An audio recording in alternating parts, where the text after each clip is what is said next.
Welcome to Milspouse Matters, the podcast dedicated to telling the stories of military families, one spouse at a time. Need some inspiration as you navigate military life? Moves, deployments, raising military kids, keeping your marriage together, career issues, and more? Get an encouraging, humorous outlook from a spouse who's been there for 30 years and more moves than she can count. Join host Jen McDonald, author of the book You Are Not Alone, Encouragement for the Heart of a Military Spouse who knows that we're stronger together. Grab your cup of coffee or a glass of wine and sit back and relax as Jen talks with military spouses, both new and experienced, who will give you real-life hope and support for your own Milspouse journey. Hey everybody, and welcome to this episode of Milspouse Matters. I'm Jen McDonald, and today's episode is going to be a little bit different. Today, we're turning the tables to let you find out more about me. My friend Lana Simmons, who you heard in episode 5, and she's also my partner in crime / co-host over at the Reinventing Midlife podcast, she's going to play host today and put me on the hot seat. So I'm not really sure how this is going to go, but I'm curious to find out, and hopefully you are too. If nothing else, it should be interesting. So welcome to Lana, and it's all yours. Hey, Jen. So I just want to say thank you for letting me do this because I love interviewing. I know you do. And I was like, when I was thinking about it, I thought, who should I have? Oh, it's going to be Lana do it. I know, because you asked, and I'm like, oh, I'll totally do it. I'm so ready. Yeah. She is a podcaster extraordinaire. I should have mentioned that. She does a lot of podcasting and hosting. So kind of. Yeah, I really like to, I guess, ask the questions. But no, I do. I really appreciate you asking me to come on and kind of do a flip with you. Because I have a lot of questions for you, Jen, even though we've known each other for quite a while. Jen, I met you in, was it 2011 or 2010? 2010 was when we moved from Germany to Hawaii. So yeah. Okay. I must have met you during the summer. Oh, I can't quite remember when, but I remember meeting you because I had just, I think, ran for president of the Spouse Club. Probably the fall, just because I think that's when everybody got installed. Yeah. I remember you coming in and say, hi, I'm Jen. And, you introduced yourself. And I was like, oh God, how is this going to turn out? So I was coming on as an advisor, quote, yes. Senior spouse. So yeah, I am very curious to hear your take on the meeting because you've never told me. No, I haven't. I like, go away, lady. Well, I think at that point we hadn't had advisors, or the advisors we had, there was a lot of drama and they had gone, or I don't remember. I think they weren't very involved because there wasn't a lot of info to pass on to me. No, I don't. So there seemed to be some surprise that I said yes. Yeah. And there was actually a surprise that you wanted to come to a meeting on our part. And I do remember being like, I remember telling Maurice, because I'm like, okay, so now you got to remember the previous situation. There was like nobody telling us what to do. Right. And then and I wasn't there to tell you what to do, but you didn't realize. No, I had no idea. So, nobody was telling us what to do at this point. And then I got installed as president. And then you're like, hey, I'm the advisor. I'm like, oh no, what did I just do? Because you hear all these stories, right? Because I had heard about the previous advisors or whatever. I remember the first meeting going and I had no idea. And thank God it was you. That's all I got to say. Aww. Because it was. Go on. It was way better than what, I thought it was going to be. Because right out the gate, it was very clear. This was about creating a connecting community and not this will look good on your resume, which we know all. Do you know what I'm saying? This Right. This was. Oh, I appreciate that. Kind of moving on from that, let's kind of begin with. But it was a good meeting. I mean, I had good vibes, and we had I thought, a pretty good relationship from. We did, and we're still talking. And so, tell us a little bit more about your family. We have been married. We had our 30th anniversary this summer. So Steve was in the Air Force for 31 years. We were married for 29 of those. He I just almost said graduated. He retired last spring. And we settled in San Antonio after years and years of moving around. So our oldest son is Matthew, and he's actually in the Air Force now, and he is married to his wonderful wife, Jeremy, and they have our beautiful grandbaby, Layla. And then our second son, so our kids are all grown. Our second son is married as well, Gabriel, and his beautiful wife, Brittany, and they are actually here with us right now. They're transitioning out of Hawaii. They lived there for a while, and they're moving on to another church, and he's a young pastor. Then our two daughters, Grace is 22 and Anna is 20. I have all my kids are in their 20s now. Wow. And they're both here. And Grace is a photographer and Anna is an Irish dancer. And you probably hear me say things about them on the different shows. I'm trying to think what else. We moved all around the world. They grew up military, quote, brats and lived to tell about it. And yeah. How did you even meet your husband? How did you even meet him? Well, so this is the funny thing, because I remember, so I'm all of 17 years old. I was 17 when I met him. And I had gone through a really bad breakup, drama. It was the 80s. And I was sure. So I'm living in this small town. And I remember looking around going, I will never get married. This is all I have to pick from. I would be a career woman. And I had applied to nursing school in Tulsa, Oklahoma, and had thought that's what I was going to go do. And he walked into my church. So, okay, I feel like I've told this story so many times, but I don't think I've told it on here. I was at church and I had played the piano for this evening service. A friend of mine was doing this singing performance. And so afterwards, we had a lot of airmen at our church because it was a really big church, and we were by a base in New Mexico. And so we were just talking to some people. And so I was, like I said, the wise old age of 17, and he had just gotten stationed there. It was his first assignment as an airman. So he walked up into the group I was in to introduce himself to me. Wow. And I tried to pretend like I was all cool. And I remember in my brain going, oh my gosh, who is that? So we started dating the fall of my senior year. And then by the time I hit that next summer, I just kind of knew, which sounds crazy because I look at my kids when they were that age. I'm like, that's too young. How would you know? That's so young. But I remember thinking I'm going to go to school here because I want to see what's going to happen. And so we got married. I was 19 and he was 22. I got married while I was still in nursing school. And again, I look back and I go, what were my parents thinking? That's so young. But I just going to say it was the 80s. I had been working since I was like 14 and a half and driving, I had just been pretty independent, I guess. So, and I think younger marriage was more acceptable back then. Oh, yeah. No, I agree. I think like getting married by the time you're 19 or 20 was where I grew up was very common. Like that's the norm. Was very common. And I'm glad because we grew up together. I mean, we really did. So, okay. So when after you know where I'm going. I don't know. I have no idea. Because I'm thinking, okay, so you got married really young and you finished school, and then did you guys move at that point? And we moved. What did you think when you got into this life? What the heck? Because where I grew up near Holloman Air Force Base, we had known people that had been stationed there 7, 8, 10 years. It was a base that people homesteaded, which I didn't know what that meant back then. But so this is my only view of the military. I really didn't know anything about it. I had some friends whose parents were military, but I didn't grasp what that meant, Mm-hmm.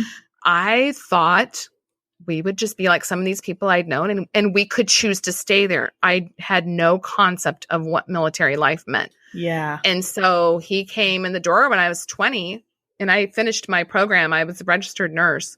So I finished it before I was 21.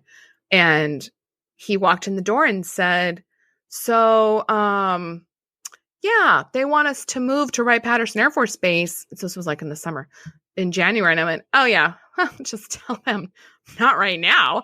I mean, I literally thought it was an option. This is how little I knew. And he just laughed, he goes, that's not how it works. And I said, well, can't you just ask? Can't you just ask if maybe we could, I think maybe in 2 years that might be okay. We'll work it in then. We'll work it in. We could work because we had just started renting a house, I had a good job and all my family was there. And when people say, you knew what you were getting into, kind of, but also not. And of course, we didn't have the internet or anything. It's in the olden days. And I just knew by what I had seen around me, which was a lot of people staying put. Yeah. So it was a shock. Let's put it that way. Yeah.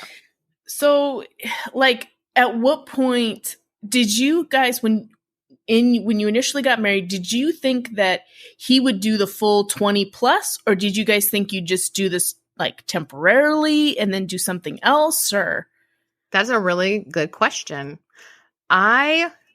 We talked about it a lot too in the beginning. I think he even thought he would do 4 years and then get out. And we had also, where we lived, we had gone on some mission trips down to Mexico. We had talked about being missionaries. And then, so the move came up. I think he had been in for 3 years. I don't think he had been in for 4 years when we moved. So we moved, we picked up and moved to Ohio. He was kind of chugging along in his career. We had our first baby after we'd been married for 3 years. And I remember we both kind of looked at each other like, oh, like healthcare and stuff like that. Those are things that you want to have as you have a family. And so then it was, okay, well, let's re-enlist and stay until 10. Well, then by the time he hit the 10-year mark, he had just finished his bachelor's degree, because he did go into the Air Force with some college, but he hadn't finished. And then he used his GI Bill to finish his bachelor's. So he's turning 30. He went in at 20 years old. At 30, he's just had gotten his bachelor's. He just made master sergeant. He was a very young master sergeant, E7. And we just decided why, he toyed with several things. Should I go to officers training? Well, why would I do that to myself? When I'm already a senior NCO, that really was the big thing. He's like, I don't want to go through that again. And it just seemed like we kept kicking the can down the road. And then you're like, oh, we're halfway through. Yeah. How dumb would it be to get out now? Yeah. When we're halfway to full, retirement benefits. So at that point, did you have all 4 kiddos by the time he'd been in 10 years? We did, because we're crazy. Yes, we did. That's what I did in the 90s. Some people watched Friends. I had 4 children. We had a family by that point, and you just go, so if he gets out and we have no guaranteed job, what do we do? And so there's stability with the military. Yeah. Yes. And there is a difference.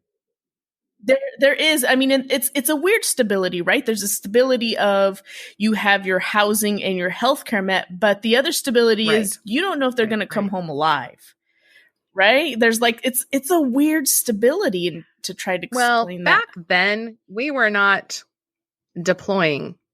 There were certain fields that did. So this is in the late 80s and then early 90s. And he was in comm. He was in communications and could only go to a handful of bases for a while. He couldn't even get an overseas assignment till he'd been in, 15 years. Wow. We tried and tried. Yeah. So it was very different. So I didn't ever, like in the beginning stages, I didn't have that fear of his safety. That came later. Yeah. That came later. Yeah. What I had an issue with was the whole military lingo and culture and just really, really being a fish out of water. And I remember the first time I went to the commissary. This is not made up. I knew that you had to show your ID. This is when you had to show your ID as you walked in, and you had to show it again when you paid. So I did not know if someone was going to come challenge me while I was shopping and demand that, because I'm not used to seeing people in uniform. Yeah. I think an SP walked by me, and I thought, oh God, they have guns. And, so I clutched my ID card through the whole store the whole time I was shopping, because I was just waiting for somebody to walk up and be like, do you belong here? Well, that's a real, similarly, like when the first time I went to the commissary, I was very confused. Because we went to the commissary, and then when you went to pay, the whole line thing, and you have to wait, and there's a whole system. There is a system, and I was like, "What the blank is this?" Go, and am I gonna do it wrong? Yeah, and is somebody gonna call me out if I there just seemed to be so many unspoken rules that everybody else knew, but I didn't. Yes. So yes, it was. That was my big thing at the beginning. I was very confused a lot of times, and I can understand that always having your ID out, because I'm like, look, I really am supposed to be here, even though I have no idea what I'm doing. Well, and even even to the point, I was so young. I remember going to the clinic and having a provider treat me badly and not realizing that I could do something about it. Was not used to the authoritarian, rules-oriented world that is the military. Mm-hmm. So that took me some time to master. Did I ever, like to get familiar with, I guess. Right. Well, and I mean, if you aren't raised even in that type of environment, it can be kind of, it can be difficult to adjust to. But like, it's daunting. It is. It is. And like during this time too, did you guys, because you're a homeschooling or a prior homeschooling parent, did you decide to start your kids in public school, or did you just blow it out of the water and let's Steve, we're homeschooling? Like, what was your... I think when the first time, so my first experience with homeschoolers was in high school, and it was not a good one. I thought they were I kind of felt bad for them. Yeah. I felt like they were being pulled from, quote, normal life. And just the people that I knew that did that at that time, it didn't seem like a good experience. So it wasn't even on my radar. First of all, staying home with my kids really wasn't even on my radar. I hadn't thought about it. And then when we had our first son, and we're so far from family, and then you kind of go, one of us needs to be there to create a home when the other one is in military service. It was important to us. And then I also just was not okay with leaving him with just anyone. Like I'm really thankful. I mean, we say we had the choice. We made a lot of sacrifices because he was an E5 at the time, and I did not have an income when I stopped working. So it just was important enough to us to make it a priority regardless of what else we had to sacrifice at the time. So that had already happened. So I'm already doing something different than I thought I was going to. Mm-hmm. And then surprise, got pregnant.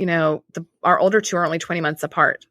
And I still remember, so I had been working in a doctor's office, and a friend of mine, we had talked about job sharing when Matthew got a little bit older, because I wasn't comfortable leaving him in daycare as an infant. It just wasn't going to happen. Yeah. So I remember she called me the first day after Matthew's first birthday and said, hey, so I got the doctor to agree that if one of us wanted to work 3 days a week and one worked 2, we could switch off. And I had literally just found out I was pregnant with Gabriel. Oh. And I said, so I'm pregnant again.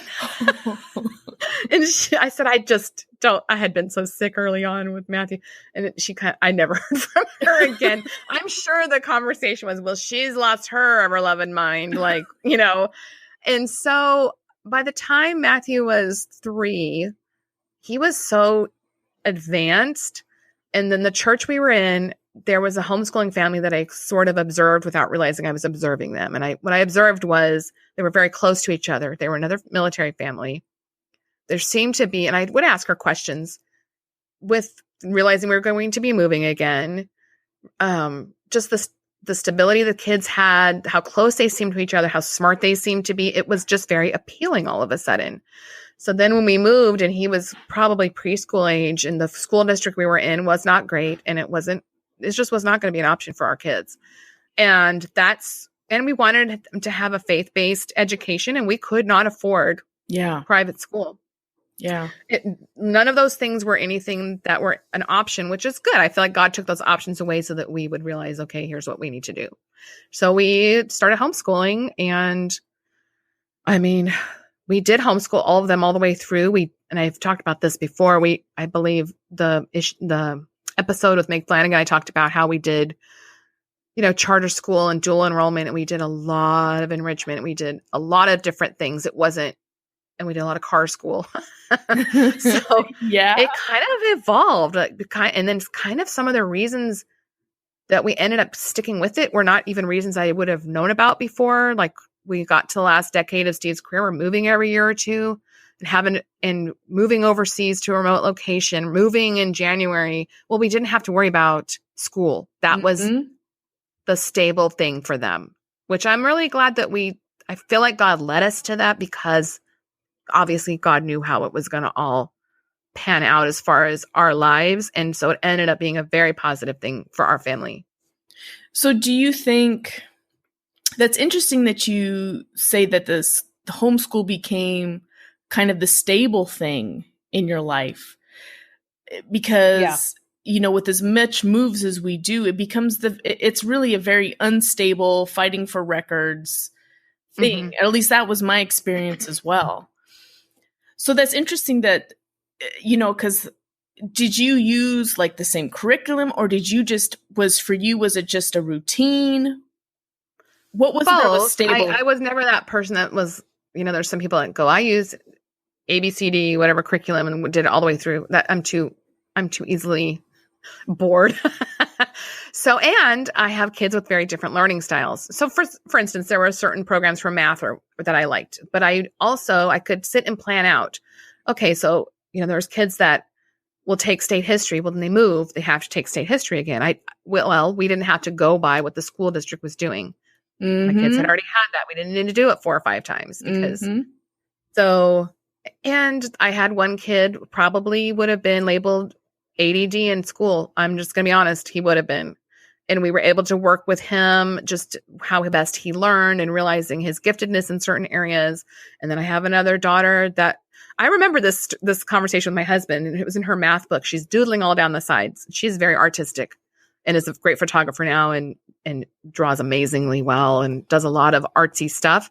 And it would make me crazy. I'd be like, quit drawing your math book. Like, what, And I just remember Steve was like, what difference does it make? I'm like, I guess it doesn't. I guess it doesn't make any difference. It just is not how you're supposed to draw pictures in your math book all day. And he's like, if she wants to take 3 hours doing her math, that's on her. Mm-hmm. And, the only person she was hurting was her. So just kind of, one of my kids said to me one time, I felt like you gave us the gift of a childhood, which is the best thing your kids can tell you, No, and I was going to ask, how did they feel about the homeschooling? I mean, you thought it was good, but did they feel the same way, So since it's all they knew, there were times, even when we got to Germany, they did a block schedule where kids could take, Dodea is very, very good overseas working with homeschoolers. They just know how to do it. So we were in Germany, and Matthew did play baseball, and the boys did take testing and did some things through the school. But he had been in a program in California. And so we moved there. I said, well, why don't you go ahead and take like trig or whatever at the school? You would just have to go 2 days a week. And he goes, I really just like being on my own schedule. I would rather not. And I was so surprised because he was very a social butterfly kid. And he still did. He did a ton of stuff with his friends. He played sports, but he was like, I'm too used to this independent learning. And it really set them up for college. I'll just tell you that. So, wow. No. Yeah. And I wonder about that too, because I've read a lot about self-directed learning and like how much more you learn when you're interested in the topic and you want to learn about it versus sitting and just having it taught to you. Yeah. So I think that's very interesting in itself. Yeah. But so how many different places have you guys been in? Maybe not in total, but what are some of the main places that you remember? So we moved overseas and back 4 times. So we had a lot of overseas moves. And probably one of the biggest shocks was moving to Guam and then coming back from Guam, going to Germany. So why was Guam? Why was coming back from Guam a shock? Because it's so remote. And so I think it's like an 8-mile by 12-mile island, maybe a little bit bigger. I'm sure I'll get corrected on that. But it's very small. And I think the speed limit at the time, the maximum speed limit on the whole island was like 45. And people are on island time. And it's very slow paced. It's very inefficient as far as government stuff. So when we went to get our driver's licenses, we stood in line for an hour, got up to the thing. We're told we're at the wrong window. Went to you turn around, look, and there's like all these lines snaking back like it's a communist country. Like, I'm not even kidding. Like, are we standing in line in Russia? I mean, and it's just slow and people didn't care. And so I'm like, oh, well, I guess we're going into that line. And it was, it's just stuff like that. And then coming back, I think even we had just stopped in Hawaii, and I remember just trying to find like Band-Aids or Motrin and going into the Walmart, and it was so loud. It just felt so loud, and it felt like there were so many choices, and I didn't know where to look. Yeah. I was like, what is like an aspirin? And, why do you have to have 50 varieties? Like, I just want, No, I can relate to that. When we were in Germany, Stuttgart, we only shopped at the commissary there, Robinson Barracks, which is very small. That's where we got all of our groceries and everything. And just going down the chip aisle, I was like, how many kinds of chips do we need? Or apples. Right? Even apples. I was like, why is there so many choices? I know, too many choices. It's a reverse culture shock that people can tell you about it, but until you go through it, it's just like anything. You don't really understand what that means. No. Until you go through it. So Guam was quite the shock. It was quite the shock to come back from Guam. Yeah. And our kids were little. I would say too, we moved from Germany to Hawaii. So overseas to overseas. But on that move, we dropped our oldest off at college. So I landed in Hawaii. And when I met you, it was like my whole world had just been turned upside down. So Steve had just come out of a year-long deployment to Afghanistan. He had just come home. Oh, wow. I had packed out ourselves and moved us. So he had just come home. We were still in that reintegration phase, which we'd been through before, but it still sucks no matter how many times you do it. Well, and we always joke that we can't ever do one big thing at a time. So we couldn't just deal with reintegration. No, we had to also you had several. Move across the world and have our first son leave the nest. So I remember getting upset about things and having it kind of be out of proportion and going, which one of these things am I actually dealing with? I don't even know that I could have told you. And I was probably a very good candidate to like go talk to a military family life counselor or something like that. And I just didn't because I don't know why. I should have. I had some good friends and mentors that I bounced things off of, which helped for sure. Yeah. But dropping him off at school and knowing, you're overseas, he was in Texas. We're in Hawaii. We weren't going to see him till Christmas vacation, and coming out of being a homeschooling family. I feel like too, if your kids are raised military, regardless of your school choices, you tend to be a little tight knit because all you have is each other.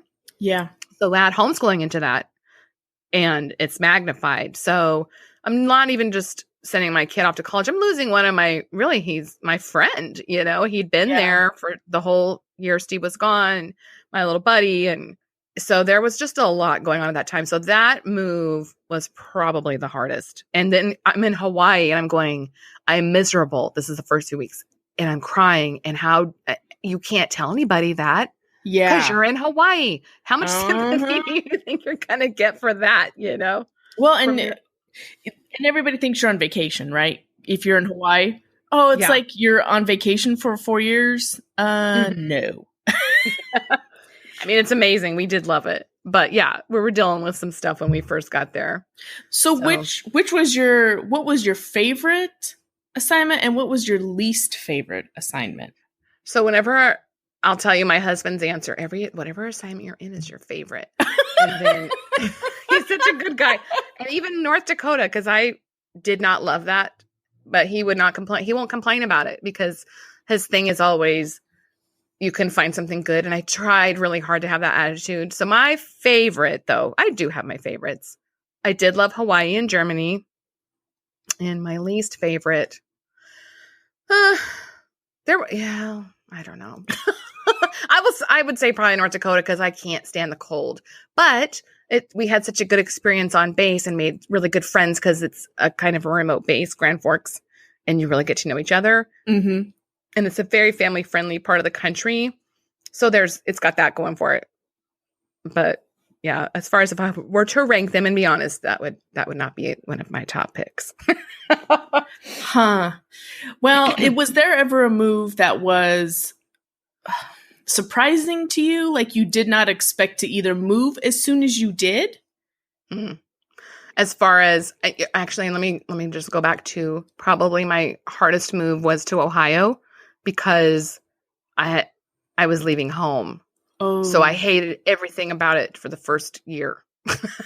You were not going to be able to get me to admit that there was anything good. I don't know if you've ever been through that where it's like, this is all dumb. And I don't like the weather. I don't like anything about it because it's not what I'm used to. So that was probably that very first move was very, very hard. And we didn't have kids yet. I was young. I didn't have a job yet.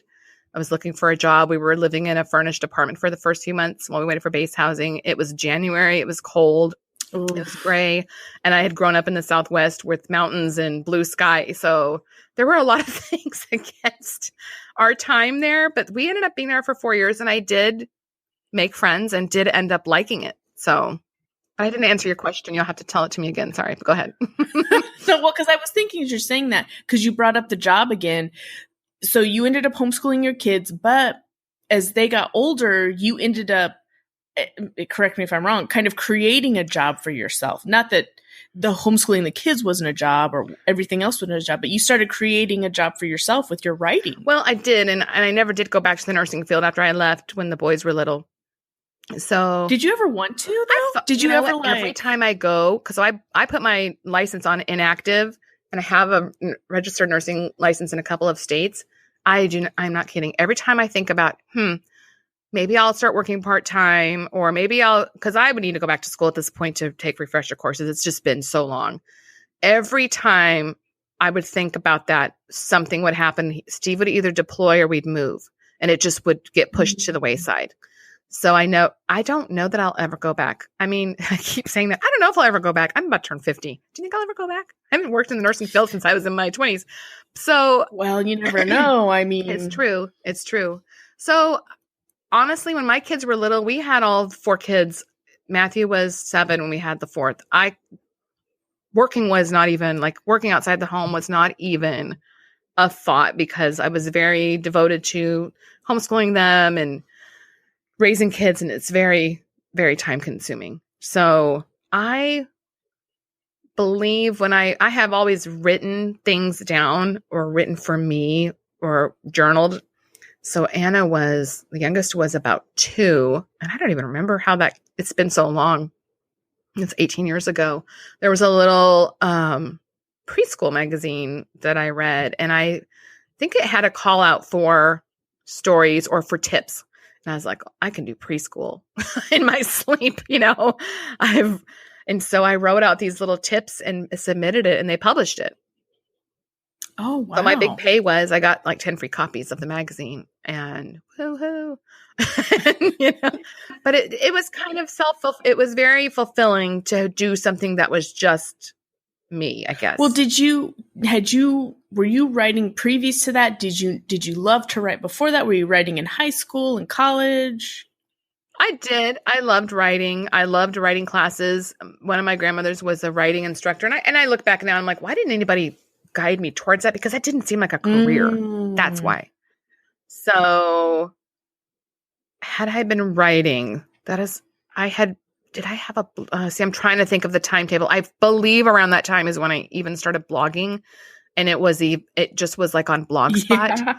And I still have that username, and I had locked it all down when Steve was deployed a lot. I did not have it public because there was too much going on in the world at that time. But I did blog for my family and friends, and I really did consider it an outlet. And here's just an aside about that. People in the blogging world, I had gone back to look at my stats. This is how little I knew about blogging. I remember I had like 70,000 views one month, and it didn't even occur to me that would be something that would be usable. Yeah. And I'm going, I wish I had those kind of numbers now. That's a lot of people, because I'm on a different platform now. And I did it for the love of it. And then I got involved writing for some homeschooling publications, and kind of just started when I had time. It was nothing regular because I was so busy homeschooling and moving. And, if I look in that time period when I really started that into the next 15 years, something big was happening every year. We were either moving or Steve was deploying, and that's not an exaggeration, or both. And so I did not try to do anything scheduled. It just was when I could get to it, until probably about 8 years later. And I'm all about seasons of life. And the funny thing is, so I worked for a different company, and now I work for Military by Owner Advertising. I've worked for them for about 4 years from home.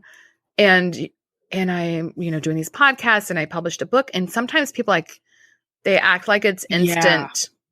I don't even want to call it success, or just, like it's something I've been working towards for 20 years. And I kind of just go, it all just kind of fell together all around the same time period. And I remember very clearly, this is something I will say, when Matthew was going into either his junior or senior year, I listened to, it wasn't a podcast because they didn't have them yet. It was a recording that you could just download from Steve Lambert, who is one of the creators of 5 in a Row curriculum. And I just respect him and his wife so much. In fact, I got to interview them for a magazine a few years back. But his whole thing was about, as a homeschooling mom, preparing for when your kids are no longer homeschooling. And I think I was cleaning out kitchen cabinets to move, and I just had it. I had downloaded it and was listening to it.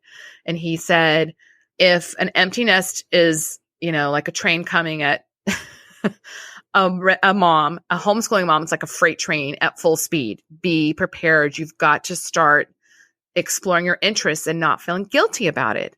And it wasn't that I felt like I couldn't. I just hadn't given myself really permission to do that so much until that moment. And I just remember thinking, and a lot of things came about. I ended up living next door to a children's published book author. And I believe God lets things happen at the right time. I wasn't ready for it before that, where she told me, you can do this. You can write, you can get published. And I hadn't had anybody say that to me before, because I didn't feel like I was a quote real writer. So just a lot of things happened. And I started writing for several different publications, started submitting to lots of different things. I did some free review work. I was just willing to kind of do whatever to get that experience, took a bunch of courses. And I think the internet changed my life, because if I hadn't been able to do all of that from home, it wouldn't have probably happened. Wow. So, well, and so kind of looking back on everything with all of your experience and everything, what would you tell yourself as a young mother? What would you tell yourself now? Like, what would she need to hear? Well, when we left home, when I drove away from New Mexico, I was 20 years old, and I'll never forget that day. We had bought a little Subaru. We were driving to Ohio, and I was very, very close to my family. And I remember my mom hugging me and crying, and I was I was sad. And she said, "You're going to change so much." And I was like, "No, I won't. I will never change. I will never be different from who you know right now," because I didn't want to. I didn't want anything to change, right? And I think I did change a lot. You just have to as you grow up. So I think I would tell her, it is okay. Trust God with your future. Understand that your kids are going to be okay. And military life is not going to wreck them. You're going to change into a different person. You are going to learn so much about yourself. You're going to learn how to be alone. You're going to learn to be more independent. And you're going to learn to adapt and hold on to your faith. And it's all going to be okay. So my life verse is Proverbs 3:5-6. It's what we've had it on our wall in several houses. And it's trust in the Lord with all your heart and lean not on your own understanding. In all your ways, acknowledge him, and God will direct your paths. And that's not to say that the path will be smooth. And it's not to say that the path will be easy. But we believe if we trust God, whatever that path looks like, he's there. And that's been the guiding force for our whole family, whatever has come. And so, something right now is my son is deployed.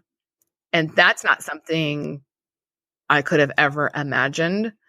There's just been so many things like that where you think you're prepared and you're not. So through all of that, just trusting that God's got it. Because if I try to figure it out myself, I stress myself out and I get really anxious, So, no, and you know what? It almost, in a way, it's almost like military life. In a way, it almost prepares you or to the unknown, because you realize early on, or maybe after you fought for a little bit, that you're not in control of where you live. Right. That's really life in general. Even, as after you retired, you realize how much you're still not in control. It's different. Because you think that you will be. Yeah. Well, Right? Even after retiring, like, what's been one of the hardest things to adjust to after you guys retired from the military? I wrote an article about this on my blog. in the past 6 months or so. And I kind of went through and listed what are the things that surprised me. So probably the biggest thing was how much relief I'd feel. And I didn't realize it until it was off that, okay, he will not get deployed again. Well, now our kid is, but it's, when you're having to run the household every day without your partner. And he traveled a lot for TDY. He was gone more than he was home, probably last 10 years. And so just like realizing I could turn and he'd be there, that was not something I was used to, that I didn't have to shoulder it all alone anymore. So that was like such a relief, that weight off. And then the other thing was I had, on the flip side of that, I also had to make room for him because I had become very accustomed to figuring everything out on my own. And so we had some growing pains with that. And I think that's pretty normal from what I hear from other spouses. Oh no, totally. Well. That was definitely one of our biggest struggles was once Mo retired and then he's around, that was hard. That was really hard to have input on what our meals look like or the budget or right. And you're kind of like, why do you have an opinion about this? Man. I've been making this decision for 15 years. And then you go, oh yeah, we're married. And I think I've told you this story before when he had been home. This was right before he retired, but he was gone so much. And we had gone to Busch Gardens one night. And I think I had the flicker of a thought, hey, I should probably let Steve know we're going to be late because he didn't go. He had to work the next day. And then it just went through my brain. And then, so we did not get home till midnight. And it wasn't that he was checking up on me. I think he was just worried about me. So the next morning, have I told you this before? The next morning, we get up and we're talking and he goes, I can't believe, I think it was kind of rude that you didn't even text me how late you were going to be. I was a little bit worried. And I said, well, in my defense, I forgot you were home. And he just looked at me. I thought this could go. This is a little fight. And he just started laughing because it really, I literally forgot. It didn't even occur to me to really check in with him. And so I had to work on that, like be purposeful about, don't just go do whatever. I'm not a single person. Don't live like it. Remember that you need to bring him into decisions, even if you can do it by yourself, That's so hard. And I don't think. How do you feel about what we had for dinner? That's so hard. And then I go, this is what I've been saying. I wanted him here. So yeah, I am very happy to have him here again. And I had to just get used to it. I was very used to dealing with everything on my own. In fact, there was one day this past year I got a flat tire and my brain went, okay, well, where am I? Who do I call? I need to call and get a tow. Blah, blah, blah. I'm just going through all the steps in my brain. Then all of a sudden I thought, I have a husband and he's here. Like, oh yeah, I could just call him and he can help me. He can come get me. What a concept. Because you don't realize how much you just are in autopilot with that kind of thing when years and years of military life. Civilians do not understand. No, because honestly, Jen, I did the same thing. I literally did the same thing. I went out to run errands and I have my old busted car. Well, it didn't want to start. So I called my traveler's insurance because I have roadside assistance. They came and towed it. I got an Uber home and Mo's like, dude. Hello, remember me? And I'm like, oh yeah. And as I'm doing this, I'm not even putting him in. But this is like part of the problem because that's why he feels, or at least Mo does. And then it's like, and you go, is this how married people live all the time? Oh my gosh! I don't even. We're like newlyweds in one sense because but in another sense, totally not. But it's a weird. Yeah. It's a weird space, man. Just because you can't handle something doesn't mean you should. No, I agree. We're going to do our quick 5. I might even make it a quick 7. I don't know. I'm so nervous about this part. And I was sending her the notes of what I normally do. I was like, why am I doing this to people? This is stressful. So I can't promise I have answers, but let's see. Well, okay. Have you ever met anyone famous? Yes. And you know this. I met Chris Hemsworth. Oh, I didn't year. know that. I was thinking of Stormin Norman. I did meet Stormin Norman. Oh, I have 2 stories. We've met. So the cool thing is we have, with Steve's job, we got to meet quite a few people just because they'd be traveling through for USO, especially overseas. So we met like Gary Sinise and people like that were kind of on those USO tours. So then this past year, I got to go screen the film 12 Strong and do a roundtable interview with Chris Hemsworth through Military Spouse magazine. That was a really great opportunity. And he's so nice. He's such a nice person. And he's like my kid's age, so I'm not going to swoon. And also, I'm a married Christian lady. But anyway, when I was stationed at MacDill, and I believe he's passed away since then. So General Norman Schwarzkopf was pretty famous for the Desert Storm. So I believe he had retired in that area. It's in Florida. And I had gone in for a procedure on my hand, like an outpatient thing that had to put me out. And I'm such a dork when I'm any kind of anesthesia.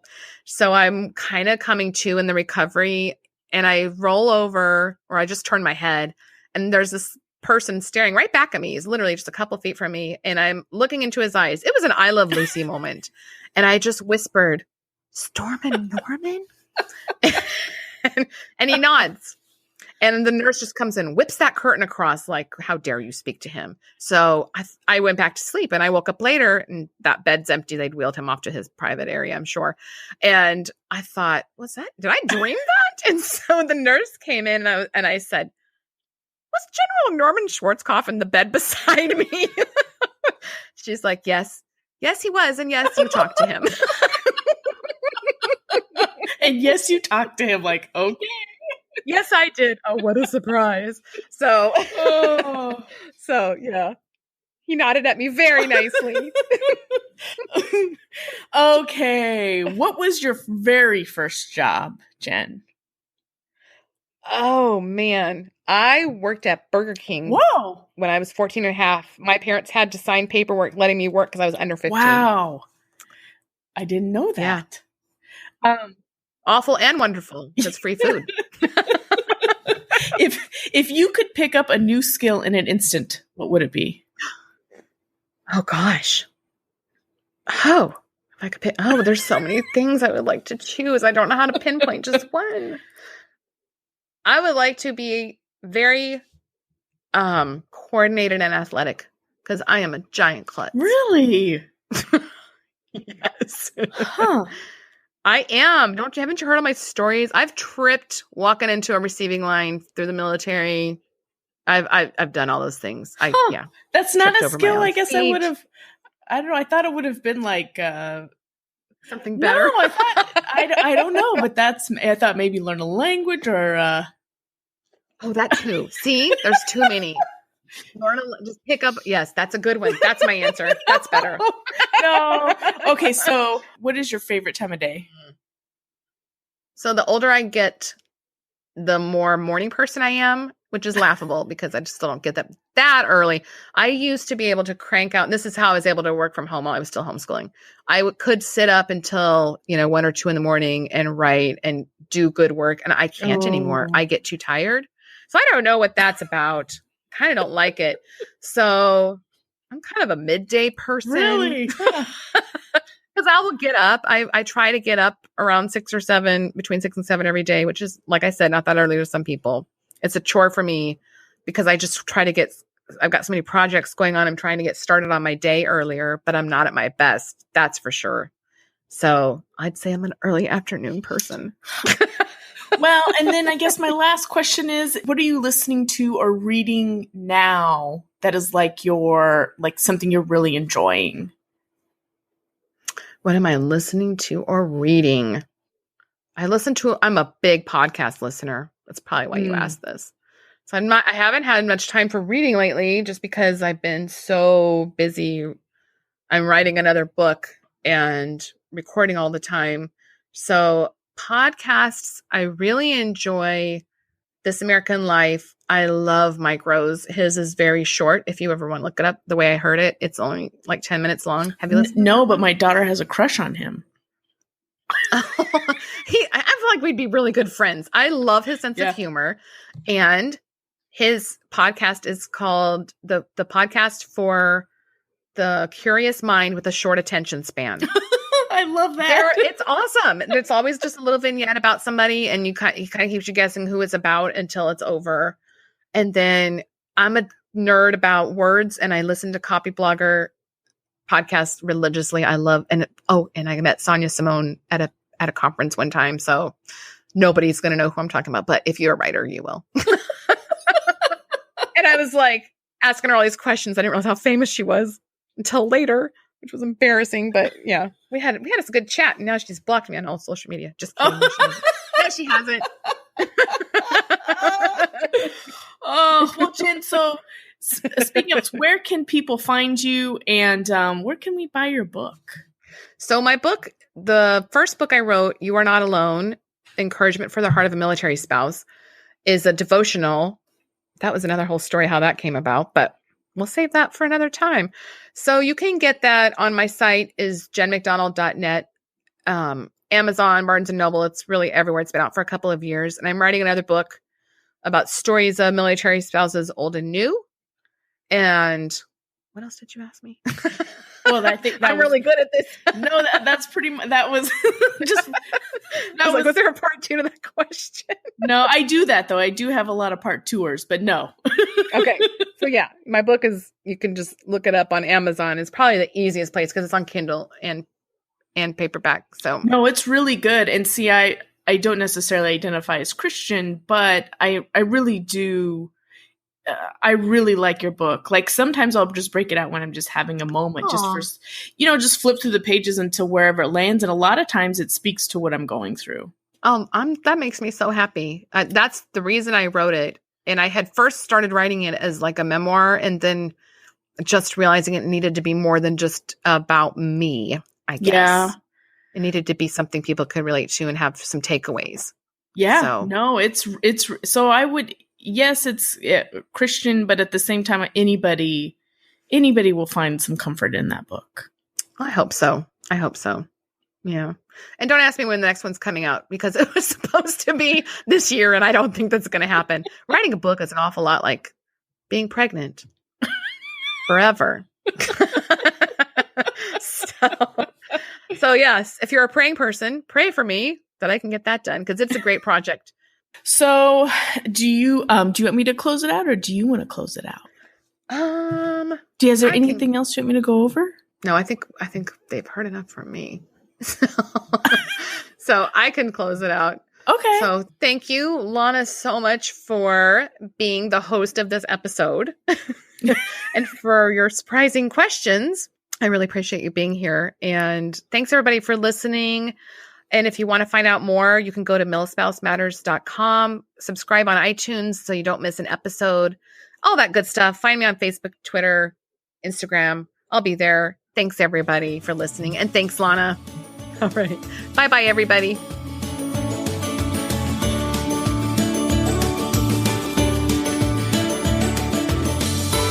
Connect with Jen at jenmcdonald.net or on Instagram, Twitter, and Facebook. You can also purchase her book, You Are Not Alone, Encouragement for the Heart of a Military Spouse at Amazon.com, Barnes & Noble, and other booksellers. Love the show? Don't forget to leave a review on iTunes. Until next time, have a great week.